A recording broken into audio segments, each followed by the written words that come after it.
हे कृष्ण गोविंद हरे मुरारी, हे नाथ नारायण वासुदेवा। पद्मनी एकादशी व्रत कथा। हे मुनिवर, पूर्व काल में त्रेया युग में हयः नामक राजा के वंश में कृतवीर्य नाम का राजा महिष्मतीपुरी में राज्य करता था। उस राजा की 1000 परम प्रिय स्त्रियां थीं, परंतु उनमें से किसी को भी पुत्र नहीं था जो कि उनके राज्यभार को संभाल सके।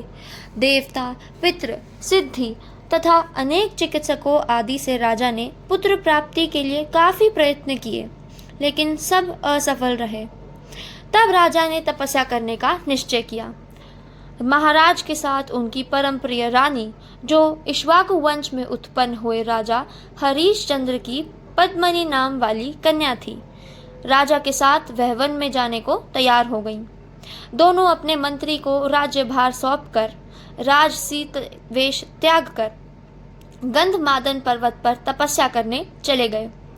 राजा ने उस पर्वत पर 10,000 वर्ष तक तप किया, परंतु फिर भी पुत्र प्राप्ति नहीं हुई।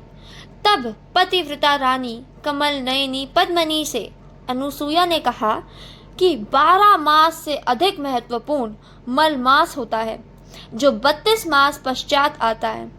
उसमें द्वादशी युक्त पद्मनी शुक्ल पक्ष की एकादशी का जागरण समेत व्रत करने से तुम्हारी सारी मनोकामनाएं पूर्ण होंगी।